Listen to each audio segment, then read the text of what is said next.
Hello प्यारे विद्यार्थियों, कैसे हैं आप सभी।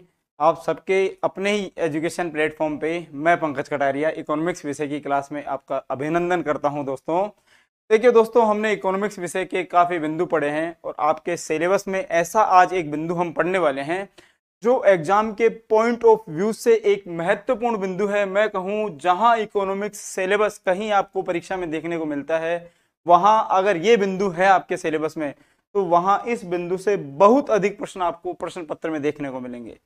और ये एक ऐसा बिंदु है जो करंट से भी जुड़ा हुआ है, यानी समसामयिक बिंदु भी आप इसे कह सकते हैं, जिसका आज नाम क्या है। वो बिंदु हमारा है मानव विकास सूचकांक। यस, हम कह सकते हैं ह्यूमन डेवलपमेंट इंडेक्स HDI। और इसी बिंदु के साथ में आज एक हम नया पॉइंट और देखेंगे, वो हम कहें मानव विकास से ही जुड़ी हुई अवधारणा है, और दैट इज PQLI। हम कह सकते हैं फिजिकल क्वालिटी लाइफ इंडेक्स जो है। ये दोनों बिंदु आज हम एक साथ पढ़ने वाले हैं, क्योंकि ये दोनों के दोनों बिंदु एक दूसरे से कोरिलेट है, संबद्ध है, जुड़े हुए हैं। ठीक है प्यारे विद्यार्थियों, तो हम स्टार्ट करते हैं आज की जो एक महत्वपूर्ण क्लास होने वाली है। और ये क्लास HDI को लेकर है, ह्यूमन विकास को लेकर है, मानव विकास को लेकर है। ठीक है, तो लेट्स स्टार्ट। देखिए क्या है आज की क्लास हमारी। हम बात करते हैं मानव विकास की। तो सबसे पहले तो हमें यह देखना है कि मानव विकास होता क्या है। सूचकांक पे बाद में जाएंगे, पहले मानव विकास के बारे में बात करेंगे। मैं स्पष्ट करते हैं मानव विकास को, यानी मानव विकास का अर्थ क्या होता है। मानव विकास, यस, ह्यूमन डेवलपमेंट का अर्थ क्या होता है। मानव विकास, इस मानव विकास का अर्थ क्या है, आज हम इसी की चर्चा करेंगे। पहले तो देखिए, हम ये कह सकते हैं कि मानव विकास एक सतत अवधारणा होती है। हम ये कह सकते हैं कि मानव विकास एक ऐसी अवधारणा है जिसमें हम मनुष्य की जो क्षमता होती है, मनुष्य का चयन का जो विस्तार होता है, उसके बारे में जानते हैं। मानव विकास में किसका हम अध्ययन करते हैं, ध्यान से देखिएगा। हम ये लिख सकते हैं कि मानव विकास एक सतत अवधारणा है। मानव विकास एक सतत अवधारणा है जिसमें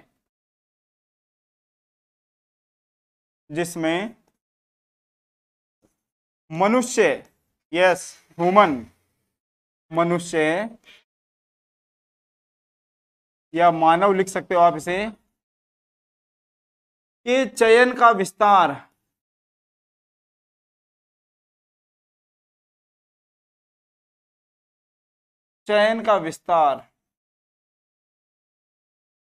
होता है।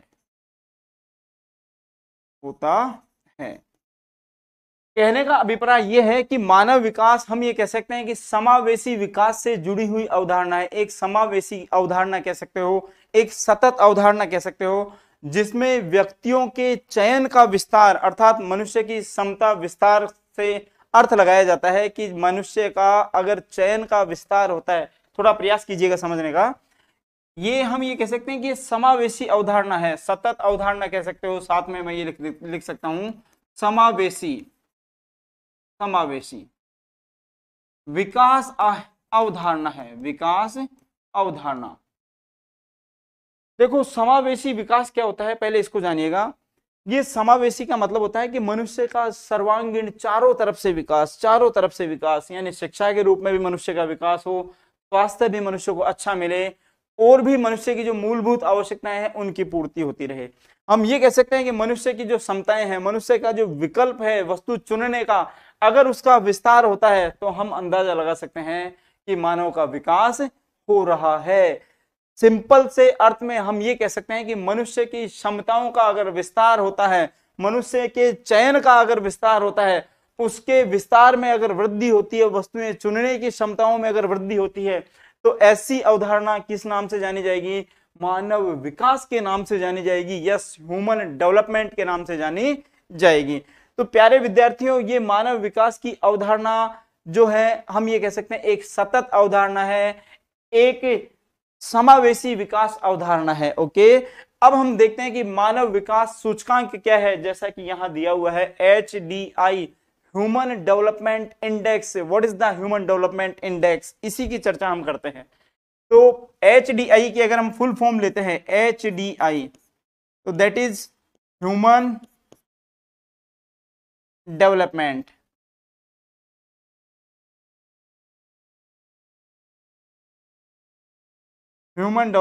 इंडेक्स। HDI की अगर हम फुल फॉर्म की बात करते हैं तो that is human development index. ये ह्यूमन डेवलपमेंट इंडेक्स की हम अगर परिभाषा की बात करें कि ये सूचकांक क्या है, इससे पहले हम ये देख लेते हैं कि सूचकांक दिया किसने है। इस सूचकांक के बारे में पहले जानने का प्रयास करते हैं। देखिए, सबसे पहले तो हमें अर्थ देखना होता है मानव विकास का। तो मैंने कहा कि मानव विकास एक कैसी अवधारणा है, समावेशी विकास अवधारणा है, सतत विकास अवधारणा है, जिसमें किया जाता है मनुष्य के चयन का विस्तार होता है। मानव विकास में अगर मनुष्य की क्षमताओं का विस्तार हो रहा है, मनुष्य की वस्तुएं चुनने का अगर विस्तार हो रहा है, तो हम ये कह सकते हैं कि मानव विकास हो रहा है। अब मानव विकास को दर्शाने के लिए एक सूचकांक का प्रयोग किया जाता है और वो सूचकांक कहलाता है मानव विकास सूचकांक। मानव विकास सूचकांक, human development index. Human development index, ये ह्यूमन डेवलपमेंट इंडेक्स क्या होता है थोड़ा देखिएगा। मानव विकास सूचकांक क्या है, गौर फरमाइएगा थोड़ा सा। HDI, ये सूचकांक किसने प्रारंभ किया, किसके द्वारा दिया गया, इस सूचकांक का आकलन कैसे करते हैं, इस सूचकांक के माध्यम से मानव विकास को कैसे दर्शाया जाता है, ये सारा अब हम सीखने वाले हैं। तो ये जो HDI है, जिसे हमने अंग्रेजी में कहा human development index, human development index, human development index. देखिए, एक अंतरराष्ट्रीय संस्था है जिसका नाम क्या है, UNDP। UNDP, ध्यान दीजिएगा, मानव विकास सूचकांक एक अंतरराष्ट्रीय संस्था है जिसका नाम क्या है, UNDP द्वारा जारी किया जाता है। तो ये जो सूचकांक है, इस सूचकांक को जारी करने वाली संस्था कौन है, यानी जारी करता कौन है, यस हम कह सकते हैं UNDP। UNDP, United Nations Development Programme, लिख सकते हैं हम इसको यूनाइटेड नेशंस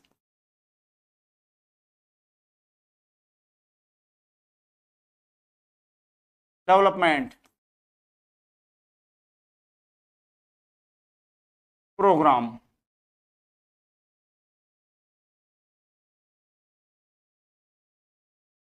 ये एक संस्था है, अंतरराष्ट्रीय संस्था है, और हम ये कह सकते हैं कि संयुक्त राष्ट्र संघ से जुड़ी हुई एक संस्था है जिसका नाम क्या है, UNDP। इस संस्था की स्थापना की बात करें तो इसकी स्थापना हुई थी 1965 में, 1965 में, किसकी, UNDP की। और विश्व में अगर हम बात करें इस HDI की, मानव विकास सूचकांक की, तो जो जारी करती है HDI मानव विकास सूचकांक, वो संस्था कौन सी है, UNDP। अगर हम बात करें कि इस UNDP ने सर्वप्रथम मानव विकास सूचकांक कब जारी किया, तो वो जारी किया गया था 1990 में, 1990 में। सर्वप्रथम सर्वप्रथम सूचकांक, कौन सा सूचकांक, HDI, सर्वप्रथम सूचकांक 1990 में UNDP ने जारी किया, UNDP द्वारा जारी किया गया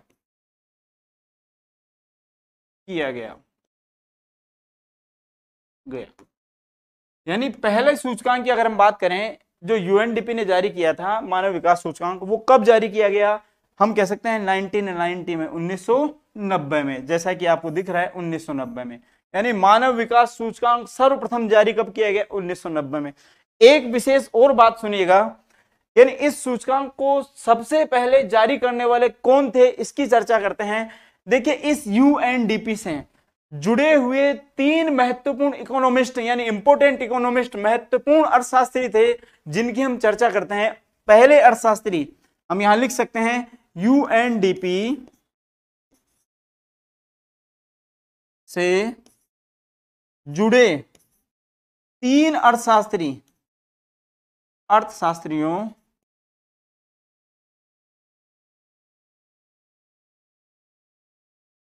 द्वारा इस सूचकांक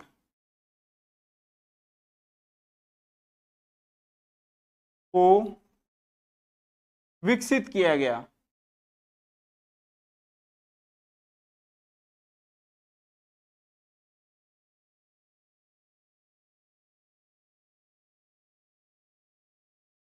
हम ये भी कह सकते हैं कि मानव विकास की अवधारणा देने वाले 3 अर्थशास्त्री थे। हम यहां लिख सकते हैं मानव विकास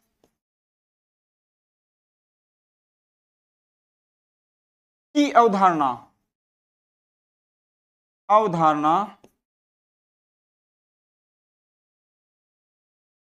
देने वाले अर्थशास्त्री आप ये भी लिख सकते हैं अर्थशास्त्री।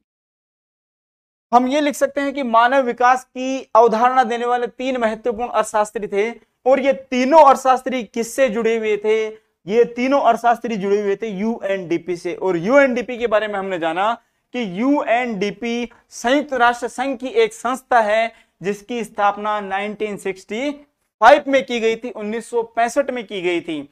और इस संस्था द्वारा पहला मानव विकास सूचकांक कब जारी किया गया? यस, 1990 में जारी किया गया। इस सूचकांक के विकासकर्ता 3 अर्थशास्त्री हैं, और तीनों अर्थशास्त्रियों के लिए हम ये कह सकते हैं कि ये मानव विकास की अवधारणा देने वाले अर्थशास्त्री हैं। वो कौन कौन से अर्थशास्त्री हैं उनके बारे में हम देखते हैं प्यारे विद्यार्थियों। देखिए विद्यार्थियों, मैं बार बार कहता हूं कि इकोनॉमिक्स एक ऐसा विषय है जो कॉन्सेप्ट बेस है। हमें पहले कॉन्सेप्ट को समझना होता है, बाद में करंट नॉलेज की बारी आती है। तो कॉन्सेप्ट को समझने का प्रयास किया करें आपकी कॉन्सेप्ट क्या है, ठीक है। अब हम बात करते हैं कि मानव विकास की जो अवधारणा है उसको देने वाले कौन कौन है। देखिए 3 अर्थशास्त्री हैं। पहले जो अर्थशास्त्री हैं तीनों में, वो कौन से हैं? महबूब उल हक, महत्वपूर्ण अर्थशास्त्री, वेरी इंपोर्टेंट, हम ये कह सकते हैं महबूब उल हक। महबूब उल हक यानी 3 महत्वपूर्ण अर्थशास्त्रियों में पहले जो अर्थशास्त्री है महबूब उल हक, ये कहां से हैं? ये पाकिस्तान से हैं। पाकिस्तान, यानी ये पाकिस्तान के अर्थशास्त्री हैं महबूब उल हक, जिन्होंने मानव विकास की अवधारणा दी थी, ठीक है। दूसरे अर्थशास्त्री जो हैं वो भारत से जुड़े हुए हैं। यस, अमर्त्य सेन।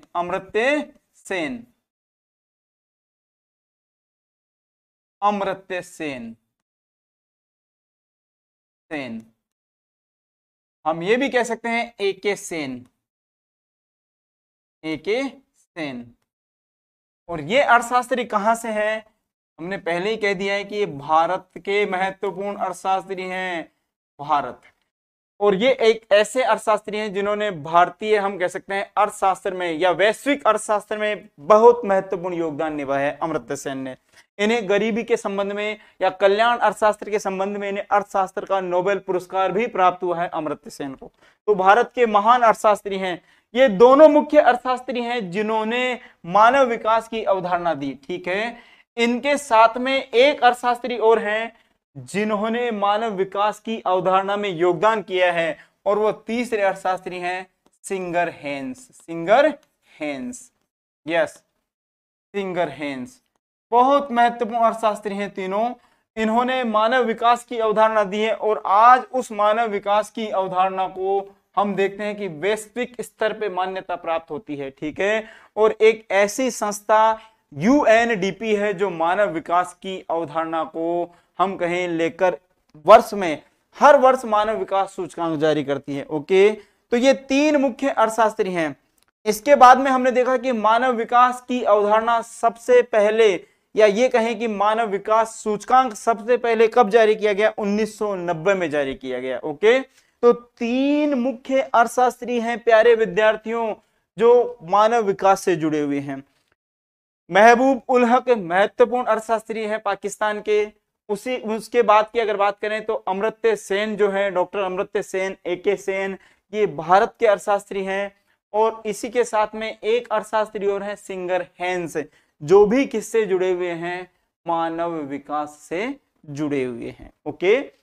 अब हम बात करते हैं इस मानव विकास की गणना कैसे की जाती है।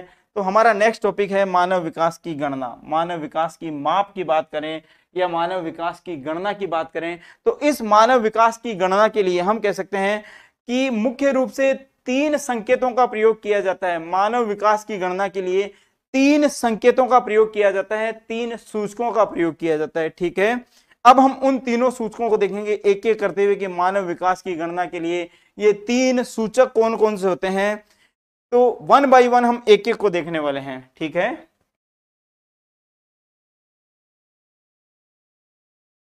मानव विकास की गणना, मानव विकास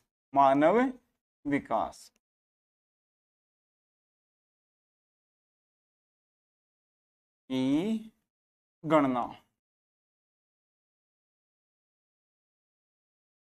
माप भी कह सकते हैं हम, मेजरमेंट ऑफ ह्यूमन डेवलपमेंट, मानव विकास की गणना या मानव विकास की माप जो है उसकी हम बात कर रहे हैं। तो देखिए प्यारे विद्यार्थियों, मैंने कहा कि मानव विकास की गणना के लिए, मानव विकास की माप के लिए हम तीन संकेतकों का प्रयोग करते हैं, तीन सूचकों का प्रयोग करते हैं। तो यहां लिख सकते हैं मानव विकास गणना हेतु, मानव विकास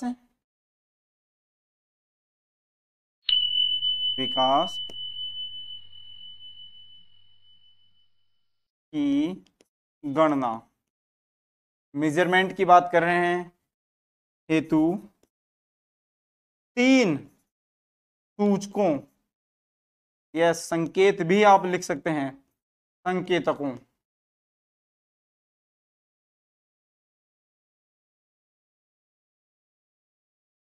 का प्रयोग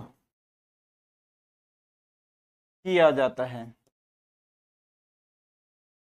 तीन संकेतकों का प्रयोग किया जाता है।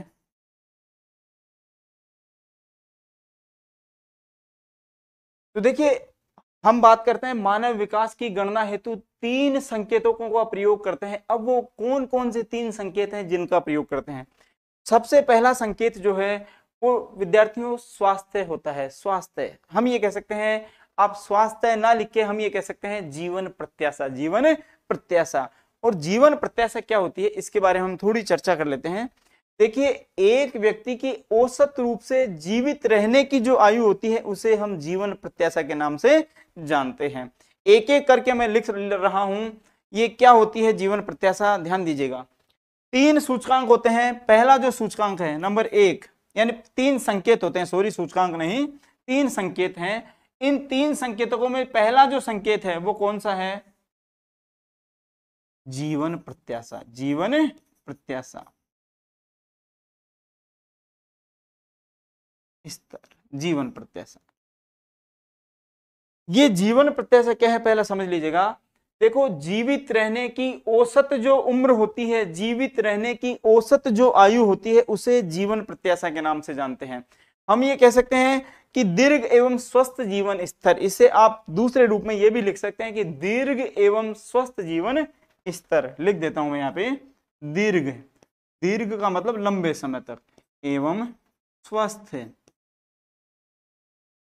जीवन स्तर, जीवन स्तर।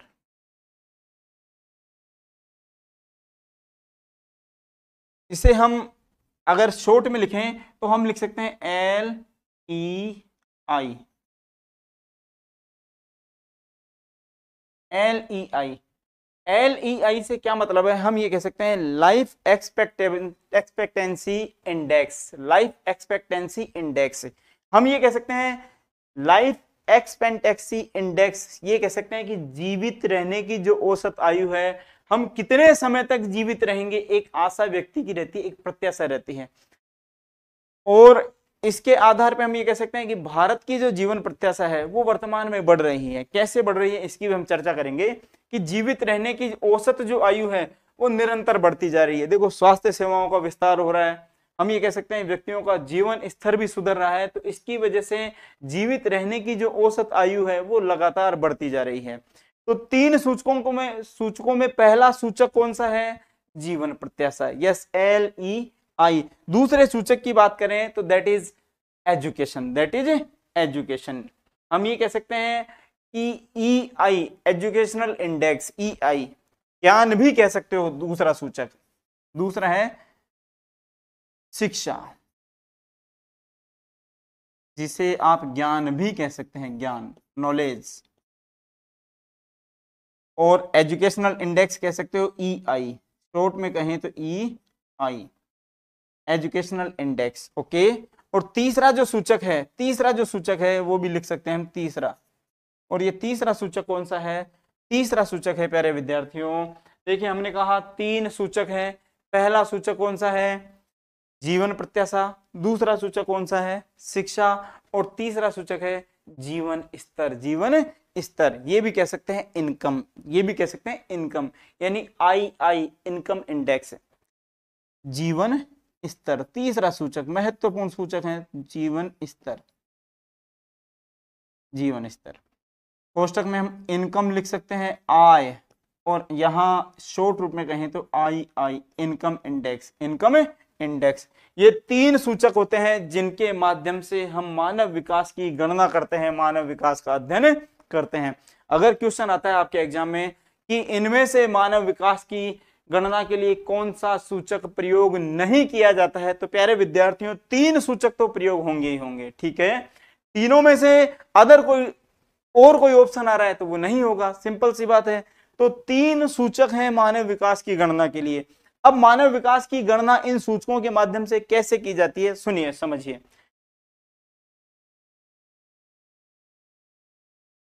देखिए हमने कहा 3 सूचक प्रयोग में ले रहे हैं मानव विकास के लिए, और तीनों सूचकों में कौन कौन से सूचक हमने लिए हैं? हमने लिए हैं LEI life expectancy index, LEI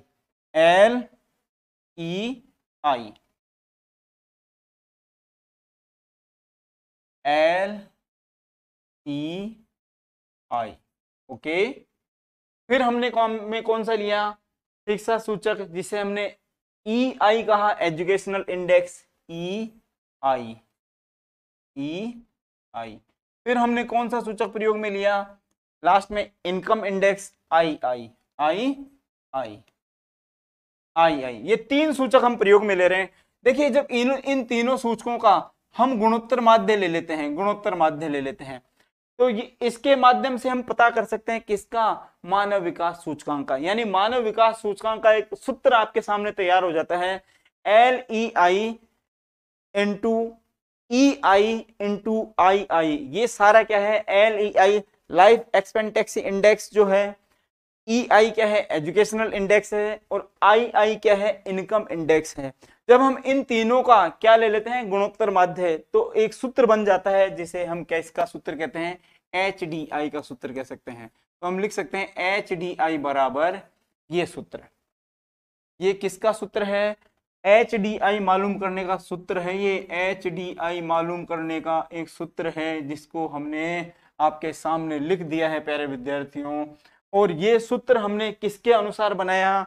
इसके जो संकेत हैं, किसके संकेत? मानव विकास को पता करने के लिए जिन संकेतों का हम प्रयोग कर रहे हैं, उन्हीं के माध्यम से हमने ये एक सूत्र, एक फॉर्मूला तैयार कर लिया है जिनके माध्यम से मानव विकास सूचकांक पता किया जाता है। ओके, थोड़ा हम इस सूत्र का भी पास्ट देख लेते हैं, ध्यान से देखिएगा।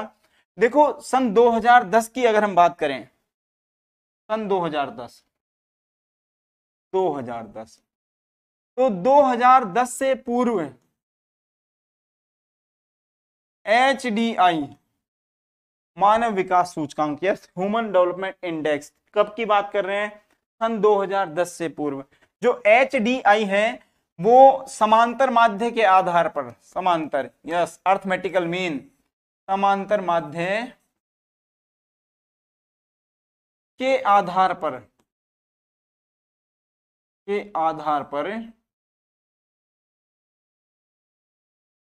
2010 से पूर्व HDI समांतर माध्य के आधार पर, HDI की लिख लेते हैं, या HDI समांतर माध्य के आधार पर ज्ञात किया जाता था।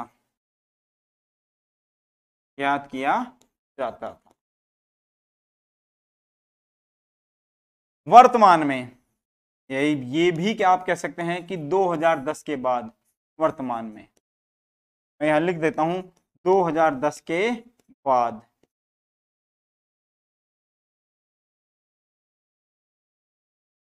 वर्तमान में HDI गुणोत्तर माध्य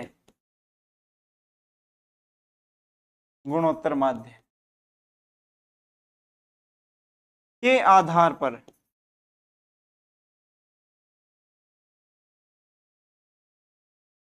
ज्ञात किया जाता है। ज्ञात का मतलब होता है मालूम, लिख लेते हैं, किया जाता है।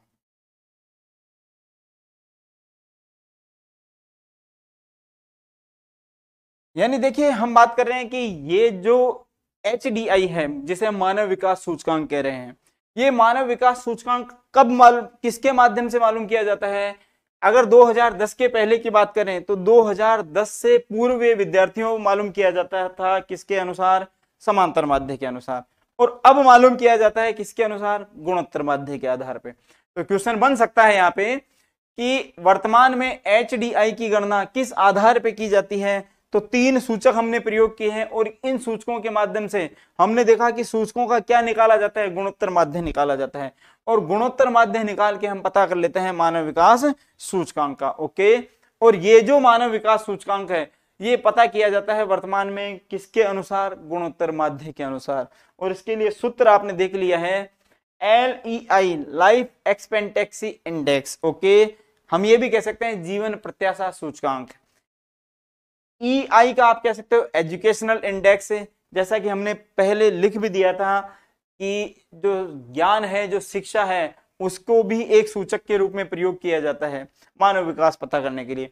और तीसरा जो सूचक है वो है income index. Income index, yes, II, II, और ये II क्या है? Income index. Income index. EI क्या है? EI educational index. Educational index, educational index. और LEI क्या है? Life expectancy index. Okay, LEI मैं यहां लिख देता हूं, LEI बराबर लाइफ एक्सपेक्टेंसी।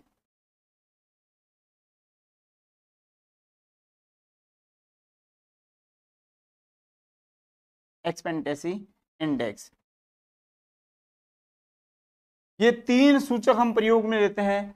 जीवन प्रत्याशा सूचकांक, ठीक है, 3 सूचक हम प्रयोग में ले रहे हैं प्यारे विद्यार्थियों।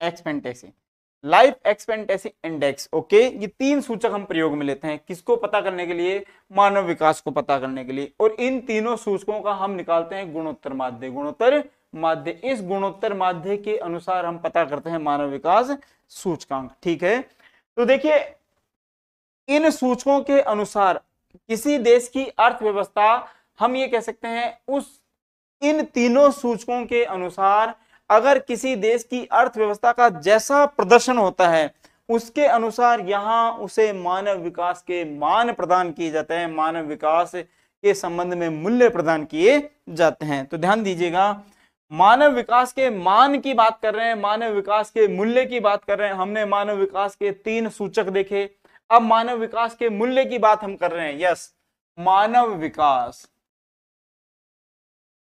मानव विकास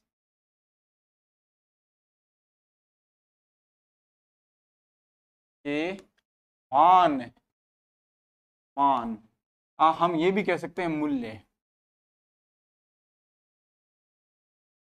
जैसा कि मैंने अभी अभी कहा कि अर्थव्यवस्था के प्रदर्शन के अनुसार, अर्थव्यवस्था के प्रदर्शन के अनुसार अर्थव्यवस्था को मानव विकास मूल्य प्रदान किए जाते हैं। और ये मूल्य कौन प्रदान करता है? UNDP। ओके, यहां मैं लिख देता हूं, अर्थव्यवस्था किसी देश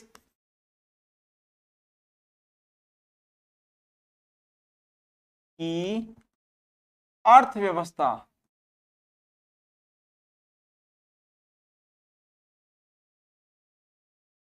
के प्रदर्शन के अनुसार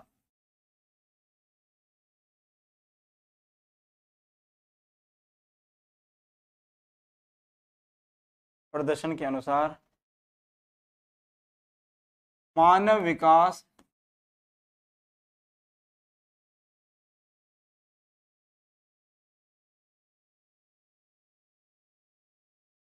के संबंध में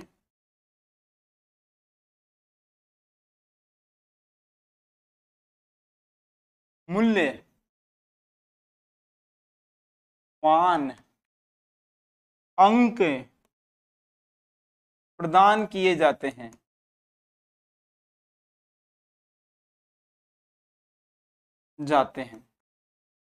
ओके, यानी जैसा अर्थव्यवस्था का प्रदर्शन है, जैसा अर्थव्यवस्था, हम ये कह सकते हैं अगर सुधार हुआ है अर्थव्यवस्था में तो उसके अनुसार अंक प्रदान किए जाएंगे, और अगर अर्थव्यवस्था में स्तर गिर गया है अर्थव्यवस्था का तो उसके अनुसार अंक प्रदान किए जाएंगे। मानव विकास के मूल्य की बात कर रहे हैं तो मानव विकास का जो मूल्य होता है, मानव विकास का जो हम कह सकते हैं जो मान होता है प्यारे विद्यार्थियों, वो 0 से 1 के मध्य होता है। वेरी इंपॉर्टेंट है कि मानव विकास का मूल्य, मानव विकास का मान, HDI मान, HDI मान 0 से 1 के मध्य होता है। हम ये भी कह सकते हैं कि मानव विकास का जो मूल्य होता है वो किस किस के मध्य होता है, 0 और 1 के मध्य होता है। 0 से 1 के मध्य होता है मानव विकास का मान। ओके, यहां अब हम ये भी कह सकते हैं कि जो 0 है वो मानव विकास का निम्नतम मान होता है। हम ये लिख सकते हैं निम्नतम मान, निम्नतम मान कितना होता है, 0। मानव विकास का निम्नतम मान क्या है, 0। और मानव विकास का उच्चतम मान की अगर बात करें तो वो कितना होता है, उच्चतम मान, तो वो होता है 1। यस, 1।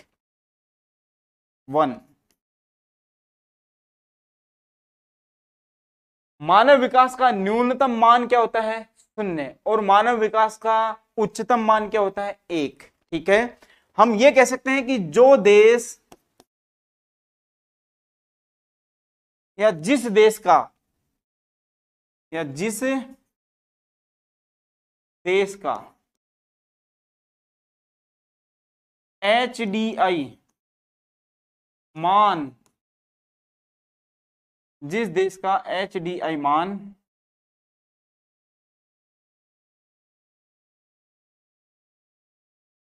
जिस देश का HDI मान 1 के जितना पास होगा,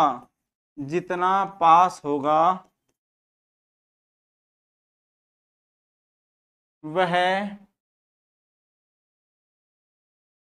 उतना ही उच्च मानव विकास वाला देश होगा। उच्च मानव विकास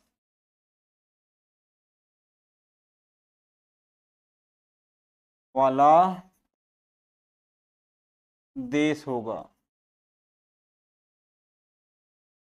ओके, कहने का अभिप्राय यह है कि अगर किसी देश का मानव विकास सूचकांक 1 के जितना नजदीक है तो वह उतना ही उच्च मानव विकास वाला देश होगा, और अगर किसी देश का मानव विकास सूचकांक का जो मान है 0 के जितना नजदीक है, 0 के जितना नजदीक है, वह उतना ही निम्न मानव विकास वाला देश होगा। ठीक है, अब हम बात करते हैं कि इस मानव विकास या ये मान जो है, इनके अनुसार अर्थव्यवस्थाओं को, विश्व की अर्थव्यवस्थाओं को मानव विकास के अनुसार 4 भागों में डिवाइड किया गया है। ठीक है, देखने का, समझने का प्रयास कीजिएगा। हम ये कह सकते हैं कि मानव विकास के अनुसार, मानव विकास के अनुसार, मानव विकास के अनुसार, मानव विकास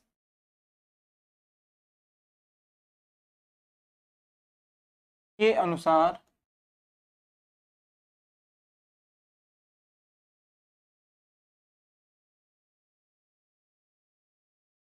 विश्व के देशों को 4 श्रेणियों में,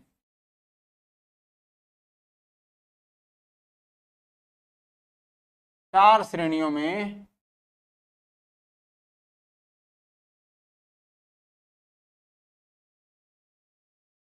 विभाजित किया गया है। विभाजित किया गया है।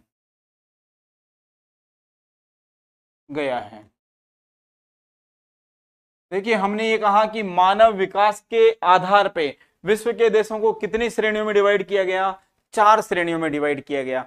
विश्व के जितने भी देश हैं अर्थव्यवस्था का हम कहें मानव विकास के अनुसार जैसा प्रदर्शन है उसके अनुसार अर्थव्यवस्था को अंक दिए गए और इन अंकों के आधार पे विश्व के जितने भी देश हैं उनको हम ये कहें 4 श्रेणियों में डिवाइड किया गया है। ठीक है, वो श्रेणियां कौन कौन सी हैं ध्यान दीजिएगा। पहली जो श्रेणी है, 4 श्रेणियां यहां लिख लेता हूं, 4 श्रेणियां, यानी विश्व के देशों को कितनी श्रेणियों में डिवाइड किया गया मानव विकास के अनुसार, 4 श्रेणियों में। और वो चारों श्रेणियां कौन कौन सी हैं ध्यान दीजिएगा। नंबर 1 हम बात कर लेते हैं, कौन सी श्रेणी, नंबर 1 अत्यधिक उच्च मानव विकास वाले देश, अत्यधिक उच्च मानव विकास,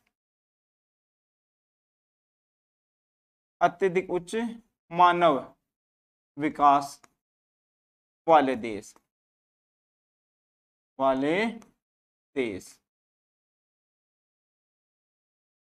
अत्यधिक उच्च मानव विकास वाले देश।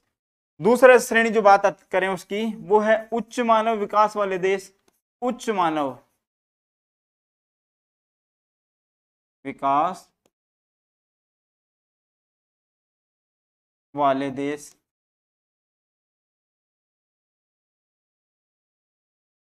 तीसरी श्रेणी जो है वो है मध्यम मानव विकास देश, मध्यम मानव विकास वाले देश। और अंतिम और चौथी जो श्रेणी है नंबर 4 वो है प्यारे विद्यार्थियों निम्न मानव विकास वाले देश, निम्न मानव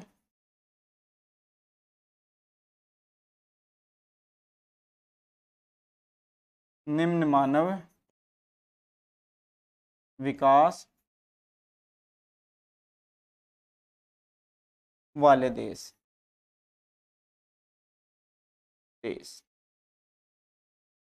अब हम इनका मान देखेंगे कि ये जो 4 श्रेणियां हैं वो किस मान के आधार पे, मानव विकास के कौन कौन से मान के आधार पे 4 श्रेणियां बनाई गई हैं।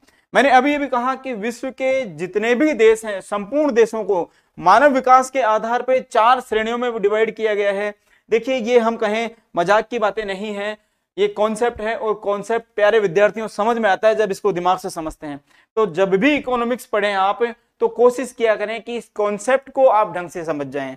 और मैं बार बार कहता हूं कि इकोनॉमिक्स समझने का सबसे अच्छा फंडा होता है इस नाम को समझना, यानी जो हम पढ़ रहे हैं, जो बिंदु पढ़ रहे हैं उसके नाम को आप पहले समझने का प्रयास करें।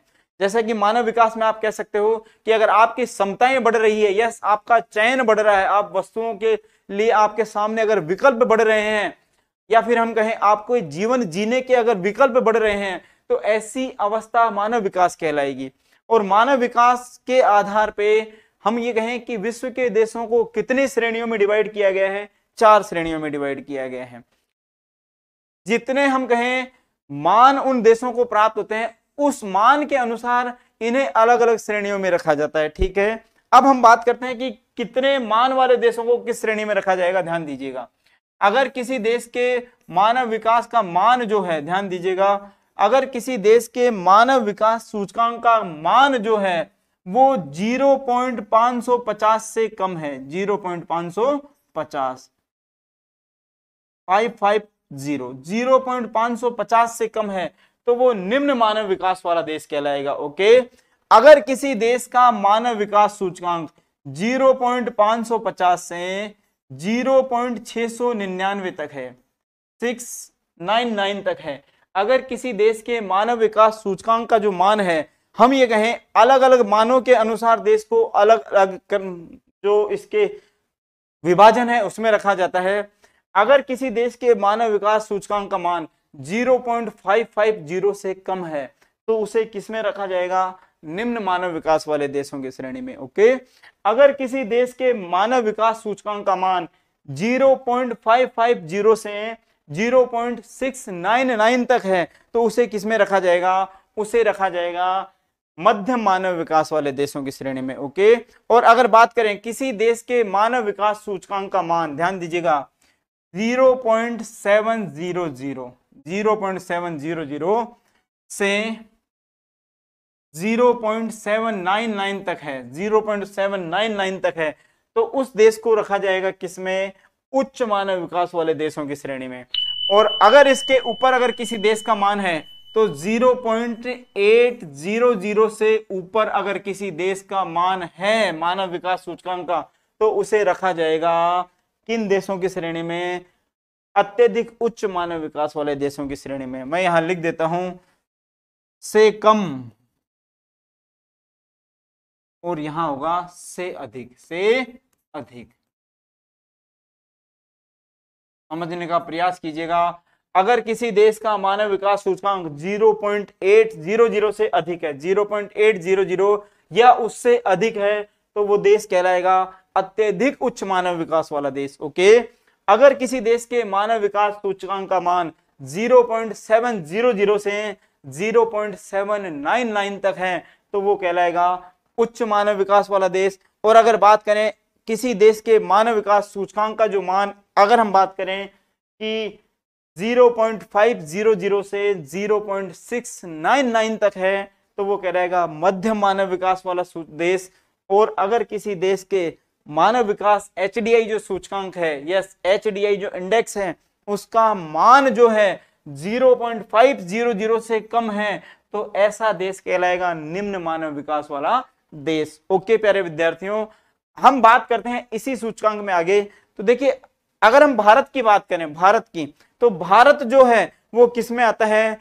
मध्यम मानव विकास वाले देशों की श्रेणी में। यस, इंडिया की अगर बात करते हैं, इंडिया हमारा देश भारत जो है वो किस सूचकांक में आता है? मध्यम मानव विकास वाले देशों की श्रेणी में आता है। इसका जो मान है वो हम अभी पढ़ेंगे, 0.633 आता है भारत के मानव विकास सूचकांक का मान। ओके, अब हम देखो, मैंने कहा था कि इसकी जो मानव विकास सूचकांक की जो रिपोर्ट होती है वो हर वर्ष जारी की जाती है। अब हम 2021-22 में मानव विकास सूचकांक की जो रिपोर्ट है उसके बारे में अध्ययन करेंगे कि इस सूचकांक में कितने देश शामिल किए गए, इस सूचकांक को कब जारी किया गया। 2021-22 का जो मानव विकास रिपोर्ट है, मानव विकास सूचकांक है, उसका हम अध्ययन करते हैं।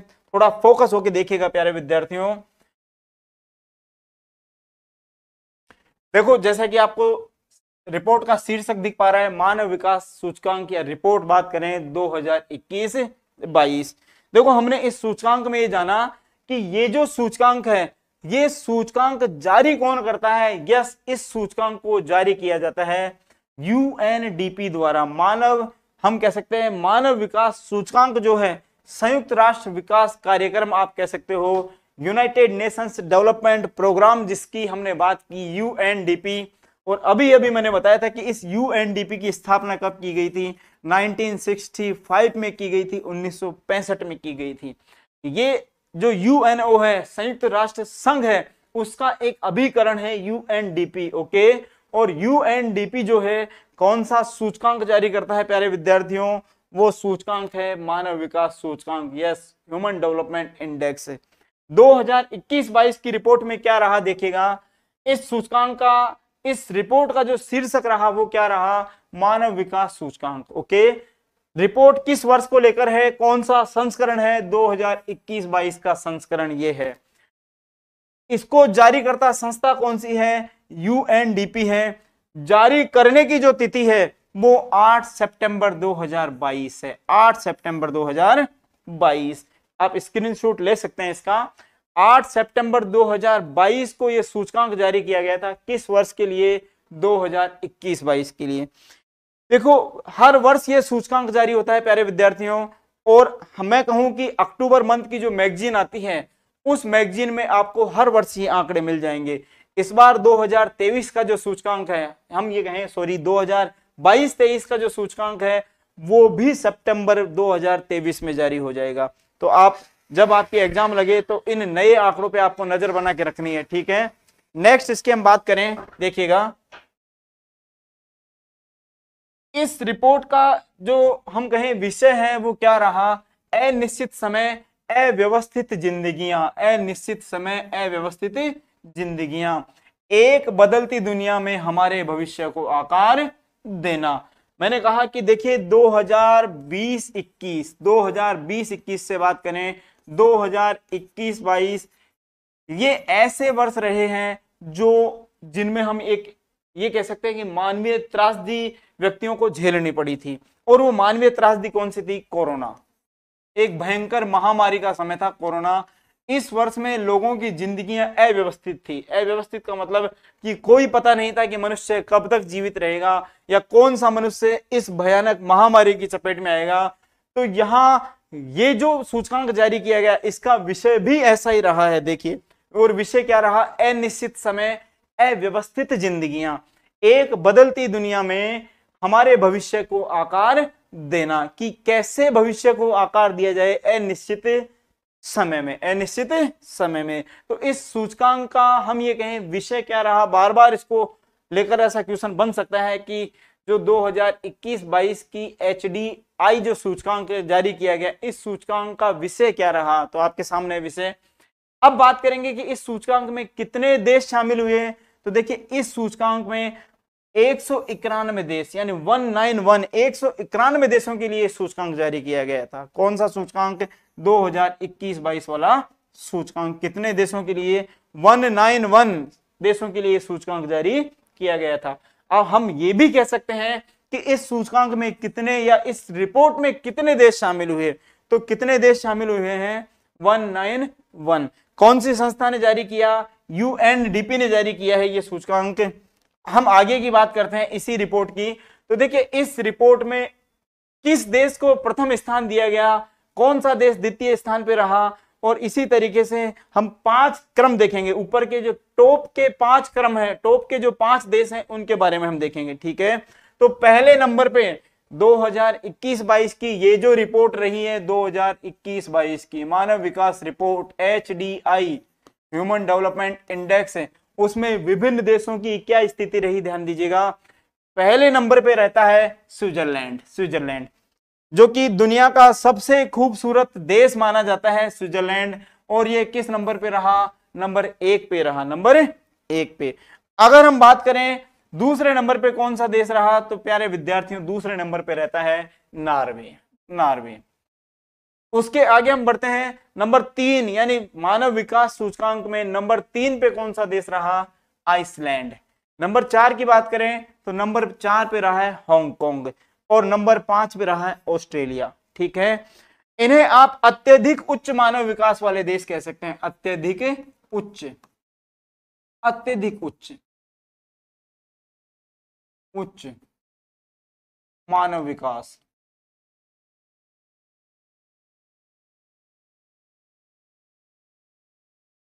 वाले देश, अत्यधिक उच्च मानव विकास वाले देश।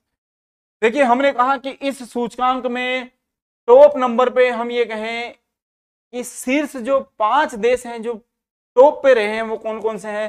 पहले स्थान पे है विश्व का सबसे खूबसूरत देश स्विट्जरलैंड, दूसरे नंबर पे है नॉर्वे, तीसरे नंबर की बात करें तो दैट इज आइसलैंड, और चौथे नंबर की बात करें हांगकांग, और 5वें नंबर की बात करें तो ऑस्ट्रेलिया। ठीक है, जो कि अपने आप में एक महाद्वीप भी है ऑस्ट्रेलिया। अब इनके स्कोर कितने रहे हैं? देखिए, अभी अभी हमने थोड़ी देर पहले ये जाना कि जिस देश का मानव विकास सूचकांक 0.800 से ऊपर रहे, 0.800 से ऊपर रहे, वो कैसा देश होगा?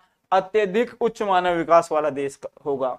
तो यहां सभी देशों के देखिएगा आप मानव विकास जो सूचकांक स्कोर है वो कितने रहे हैं। अगर हम बात कर लें स्विट्जरलैंड की तो स्विट्जरलैंड का रहा है 0.962। ओके, ये स्कोर है मानव विकास सूचकांक का मान है स्विट्जरलैंड का 0.962।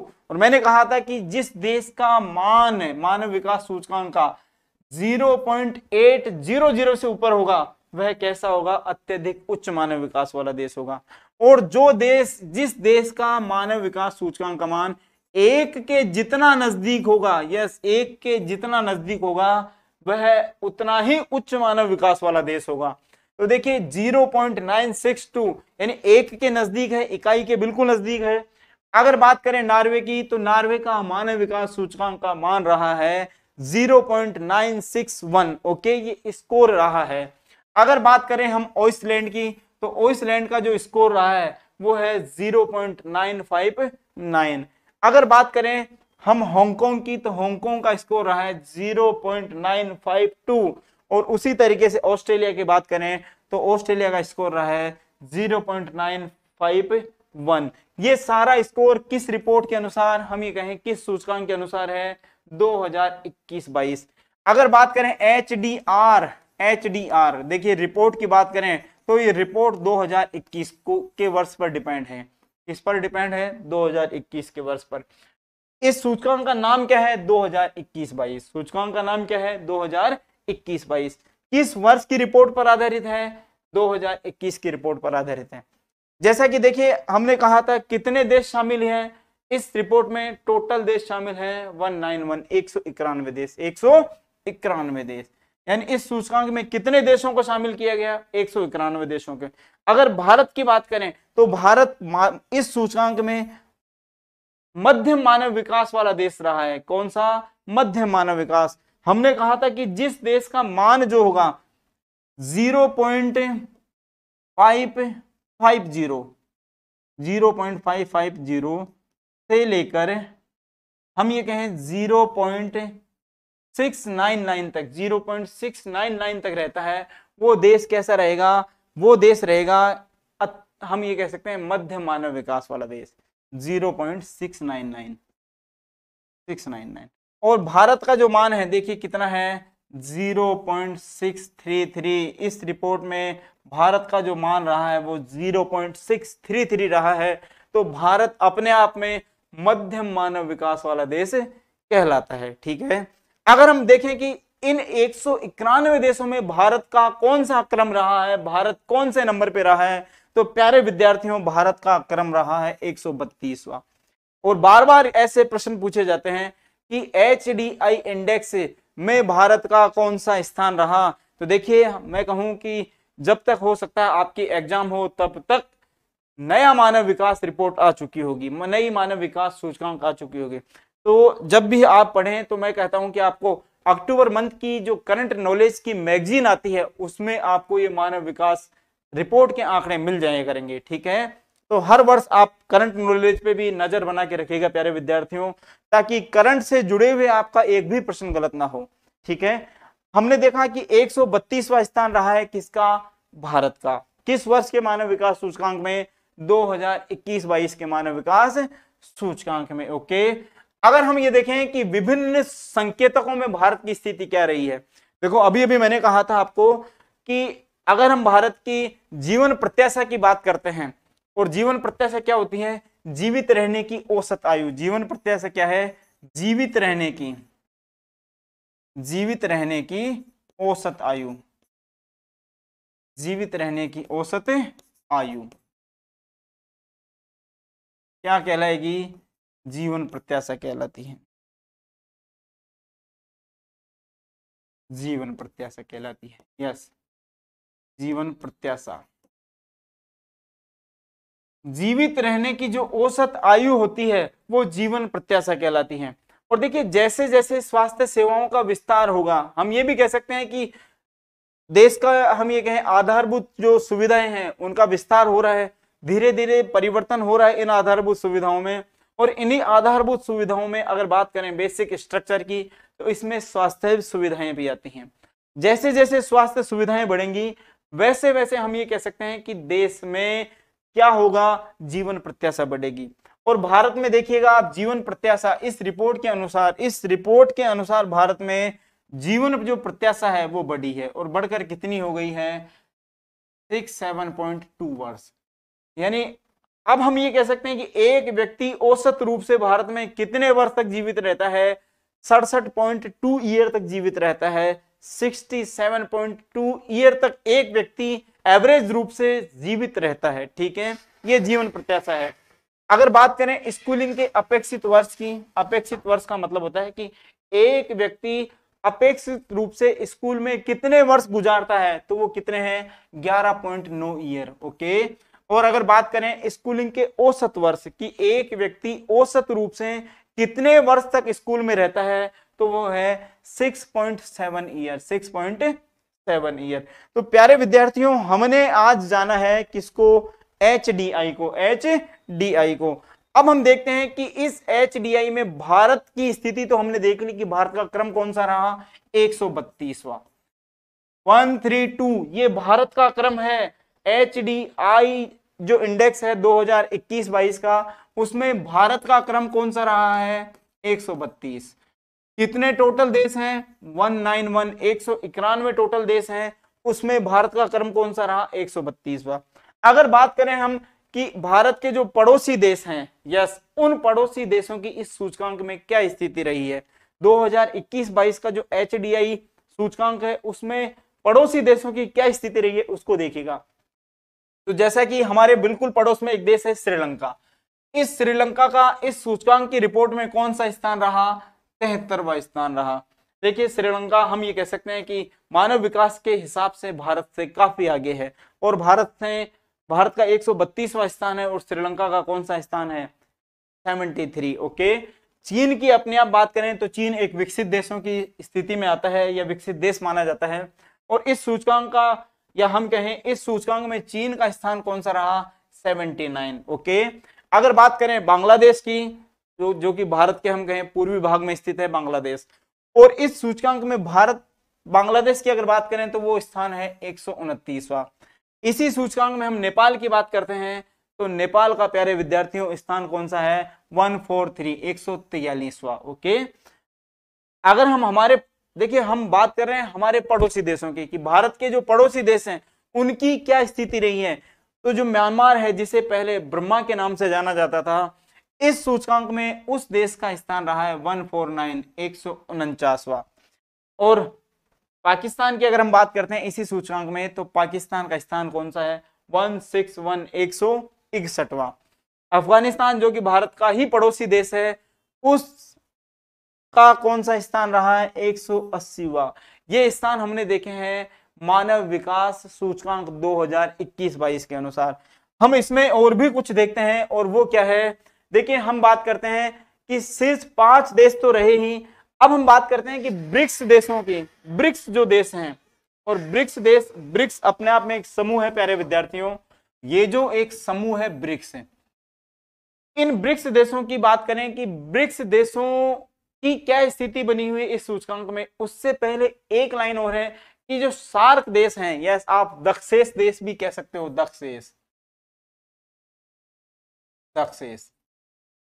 जो दक्षेश देश हैं उनमें क्या स्थिति रही है भारत की, तो उन दक्षेश देशों में हम ये कह सकते हैं सार्क देशों में भारत का स्थान कौन सा है, 5वां है। ओके, अब हम देख लेते हैं कि ब्रिक्स देशों में, देखो ब्रिक्स जो है वो भारत सहित 5 देशों का एक समूह है, और ये 5 देश कौन कौन से हैं आपके सामने हैं, 5 देश। इन 5 देशों में भारत की क्या स्थिति है और इन देशों की क्या स्थिति है, तो रूस देखिए ब्रिक्स देशों में एक पहला जो देश है वो कौन सा है, रूस, और रूस का कौन सा स्थान रहा है प्यारे विद्यार्थियों, 52वां, यानी हम कह सकते हैं 52वां स्थान पे है रूस। किन देशों में, ब्रिक्स देशों में।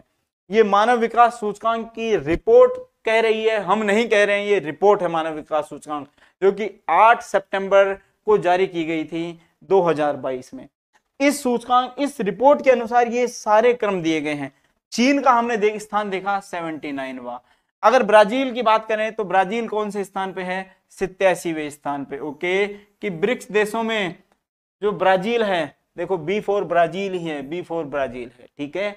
ब्रिक्स देशों में जो ब्राजील है वो कौन से स्थान पे है, 87वें स्थान पे। दक्षिणी अफ्रीका की बात करें, साउथ अफ्रीका की बात करें तो वो कौन से स्थान पे है, 109वें स्थान पे। और अगर भारत की बात करें, यस इंडिया की बात करते हैं अगर हम, तो इंडिया कौन से स्थान पे है, 132वें स्थान पे, 132, 132वां स्थान। टोटल कितने देश हैं, 191 देश इस रिपोर्ट में शामिल किए गए थे, 191। उनमें से टॉप स्थान पे स्विट्जरलैंड है और अंतिम स्थान पे रहा था दक्षिणी सूडान। तो ये प्यारे विद्यार्थियों कुछ ऐसे हमने आंकड़े देखे हैं जो HDI रिपोर्ट में जारी किए गए थे, मानव विकास सूचकांक की अगर बात करें जो UNDP जारी करती है, उस रिपोर्ट के अनुसार विभिन्न देशों की स्थिति हमने देखी है। ठीक है, तो ये एक महत्वपूर्ण आंकड़े आपके लिए हो सकते हैं। हमने कहा मानव विकास की रिपोर्ट हर वर्ष जारी की जाती है और आपको वहां ये आंकड़े याद करने ही होते हैं।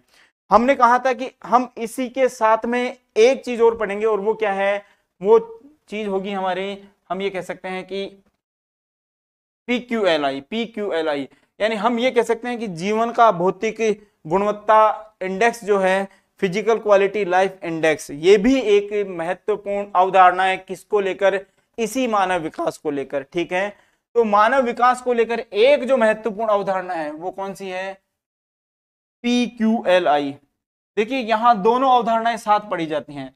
मानव विकास भी एक महत्वपूर्ण अवधारणा है HDI, और इसी मानव विकास से जुड़ी हुई एक और अवधारणा है जिसका नाम क्या है? PQLI।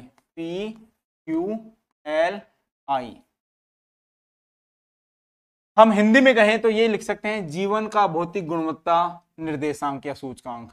जीवन का भौतिक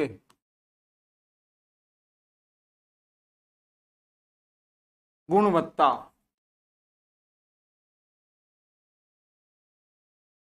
निर्देशांक।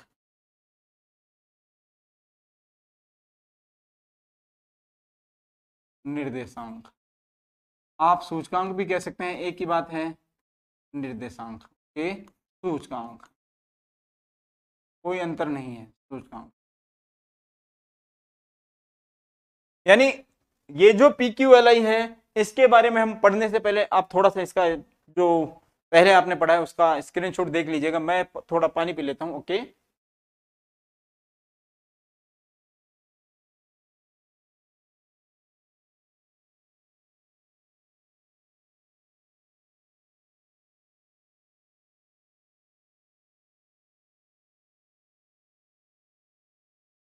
हाँ तो प्यारे विद्यार्थियों, हमने देखा कि ये जो PQLI है एक महत्वपूर्ण अवधारणा है। किसको लेकर? मानव विकास से जुड़ी हुई एक महत्वपूर्ण अवधारणा है। ठीक है, सुनिए समझिए इसको भी। हम इसकी फुल फॉर्म अगर देखें तो वो हो जाती है physical quality of life index.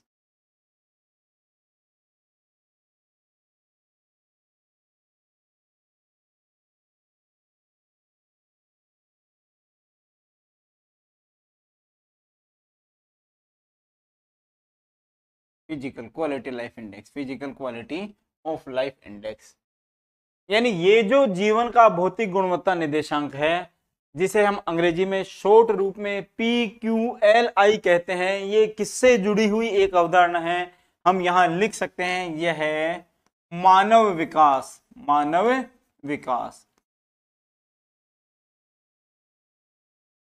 यह है मानव विकास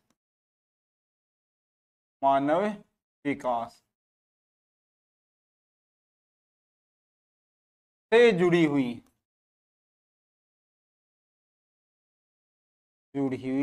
महत्वपूर्ण अवधारणा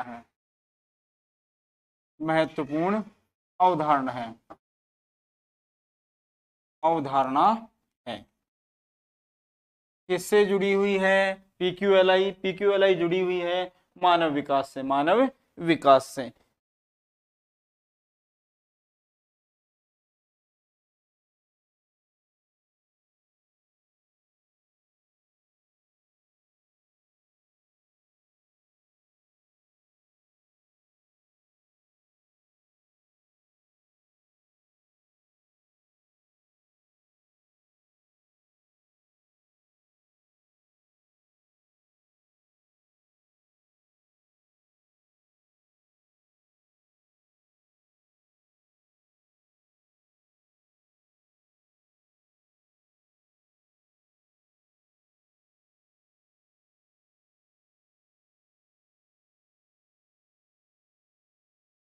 हाँ तो देखिए प्यारे विद्यार्थियों, हमने बात की PQLI की, और PQLI क्या है? PQLI इसी मानव विकास जिसको हमने HDI के तौर पे जाना है, इसी मानव विकास को लेकर या इसी मानव विकास से जुड़ी हुई एक अवधारणा है।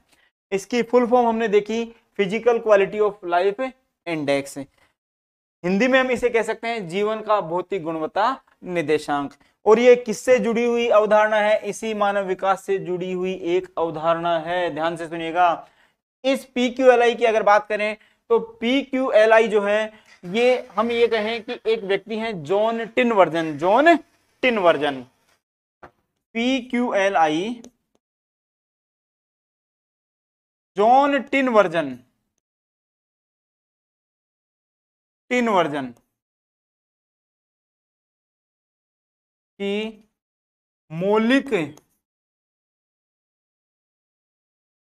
देन है।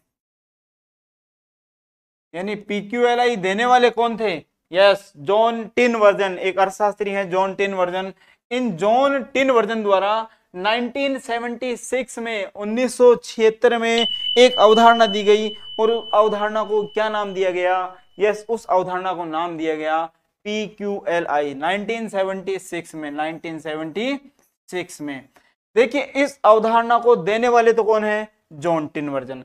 लेकिन इस अवधारणा का मुख्य रूप से नाम जुड़ा हुआ है मॉरिस डी मॉरिस के साथ में। किसके साथ में? मॉरिस डी मॉरिस के। हम ये कह सकते हैं कि इस अवधारणा के विकासकर्ता जो हैं, डेवलपर जो हैं, वो कौन है? Morris D Morris. Morris D Morris, Morris D Morris, Morris D Morris. ये एक महत्वपूर्ण अर्थशास्त्री हैं जिन्होंने किसका विकास किया? इस अवधारणा का विकास किया जिसे हम PQLI के नाम से जानते हैं। देखिए, इस अवधारणा का हम कहें, इस अवधारणा को लेकर जो सूचकांक है वो सूचकांक USA की एक संस्था है, एक निजी संस्था है USA की। वो कौन सी संस्था है? ओवरसीज विकास परिषद। USA की एक निजी संस्था द्वारा इस सूचकांक को लेकर आंकड़े जारी किए जाते हैं। यानी हम ये कह सकते हैं इस सूचकांक का प्रतिपादन, इस सूचकांक को देने का कार्य व्यक्तिगत रूप से तो किसने किया था? जॉन टिनवर्जन ने। ये अवधारणा किसने दी? जॉन टिनवर्जन ने। इस अवधारणा को विकास किसने किया? मॉरिस डी मॉरिस ने। और हम ये कहें इस अवधारणा को लेकर जो आंकड़े जारी करती है वो एक संस्था है, USA की निजी संस्था है, ओवरसीज, हम ये कह सकते हैं विकास परिषद, ओवरसीज विकास परिषद। ओके, यानी आंकड़े, या ये भी कह सकते हैं सूचकांक जारी करता, जारी करता, सूचकांक जारी करता। USA, United state of America की एक निजी संस्था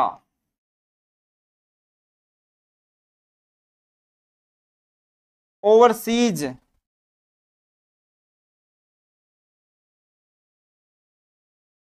ओवरसीज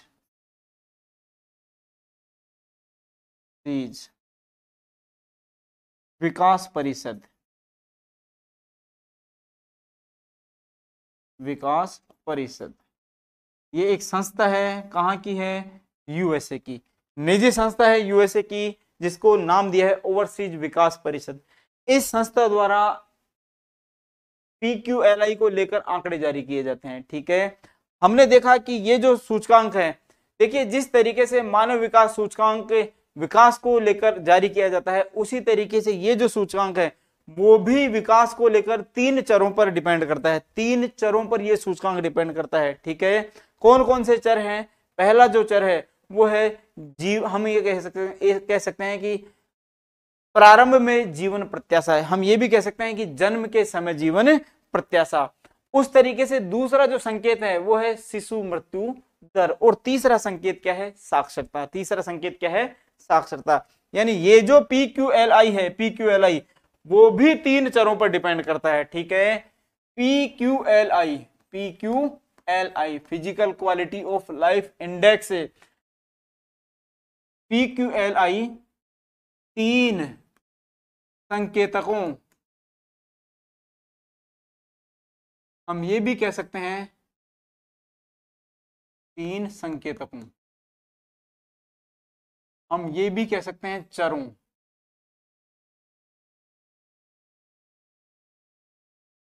पर निर्भर करता है, निर्भर करता है। पहला संकेत कौन सा है? यस, नंबर 1,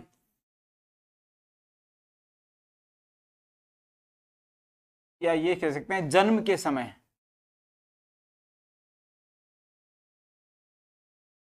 जन्म के समय पहला संकेत कौन सा है? जन्म के समय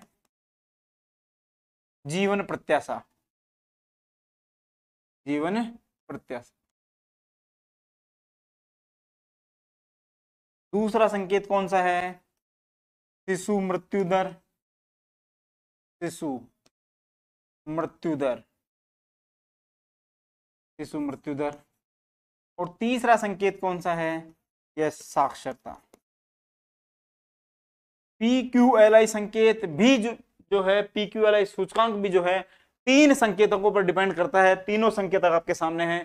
पहला संकेत हमने कौन सा देखा? जन्म के समय जीवन प्रत्याशा। दूसरा संकेत हमने क्या देखा? दूसरा संकेत हमने देखा है शिशु मृत्यु दर, जिसे IMI भी कह सकते हैं, इनफर्टिलिटी मोर्टेलिटी इंडेक्स भी कह सकते हैं। और तीसरा जो सूचकांक है, यस, वो है, जो दर है वो है साक्षरता, yes, basic literacy index, BLI। Okay, 3 संकेतों को हम शॉर्ट रूप में भी लिख सकते हैं, LEI, लाइफ एक्सपेक्टेंसी इंडेक्स। दूसरा जो है IMI, इनफर्टिलिटी मोर्टेलिटी रेट जो है, इंडेक्स जो है। और साक्षरता का कौन सी है? BLI, basic literacy index. ये 3 हम इनके शॉर्ट रूप कह सकते हैं कि ये सूचकांक मुख्य रूप से 3 चरों पर डिपेंड करता है और तीनों चर आपके सामने हैं। ठीक है प्यारे विद्यार्थियों, जैसे हमने मानव विकास को लेकर एक सूत्र तैयार किया था इन्हीं संकेतकों से माध्यम से, उसी तरीके से PQLI का भी इन्हीं संकेतकों के माध्यम से एक सूत्र तैयार होता है, जो कौन सा होता है? ध्यान से देखिएगा, LEI इंटू IMI। IMI से क्या मतलब है? सिंपल सी बात है, infertility mortality rate into IMI into BLI, basic literacy index, upon 3 into 100। ये किसका सूत्र तैयार हो जाता है? ये सूत्र तैयार हो जाता है PQLI का। PQLI का एक सूत्र तैयार हो जाता है प्यारे विद्यार्थियों, और वो सूत्र कौन सा है? आपके सामने है सूत्र। ये सूत्र हमने किसके माध्यम से तैयार किया? इसके जो संकेत हैं, जिन संकेतकों के माध्यम से हम किसकी गणना करते हैं? PQLI की गणना करते हैं, उन्हीं संकेतकों से हमने तैयार किया है एक सूत्र। ठीक है, जैसा कि हमने HDI का मान देखा था, HDI का मान जो था 0 से 1 के मध्य होता है। यहाँ PQLI का जो मान होता है वो 0 से 100 के मध्य होता है। ठीक है, यहाँ अलग से हम एक कोष्टक बना के लिख देते हैं PQLI के मान, अलग से कोष्टक ले लेते हैं ताकि आपके समझने में कोई परेशानी ना रहे। PQLI के मान, मूल्य भी आप कह सकते हैं मूल्य। PQLI के मान जो है 0 से लेके 100 तक इसके मूल्य रहते हैं, 0 से 100। न्यूनतम मूल्य कौन सा होता है? सिंपल सी बात है, 0। और अधिकतम मान क्या है? अधिकतम मान क्या है? 100। हम ये कह सकते हैं कि अगर कोई देश 100 की तरफ बढ़ रहा है, अगर कोई देश 100 की तरफ बढ़ रहा है या 100 की तरफ गतिशील है, 100 अंक की तरफ गतिशील है, तो हम ये कह सकते हैं कि उस देश को PQLI के हिसाब से उच्च PQLI वाला देश कहा जाएगा, उच्च जीवन का भौतिक गुणवत्ता निर्देशांक वाला देश कहा जाएगा। अगर किसी देश का मान 0 के नजदीक है तो उसे निम्न भौतिक गुणवत्ता निर्देशांक वाला देश कहा जाएगा। तो ये कुछ संकेत थे हमारे किसको लेकर? PQLI को लेकर। प्यारे विद्यार्थियों यहाँ एक डिफरेंस जरूर याद रखिएगा, देखो थोड़ा गौर कीजिएगा, हम जब HDI पढ़ रहे थे तो HDI में हमने शिशु मृत्यु दर के बारे में नहीं पढ़ा था, ठीक है।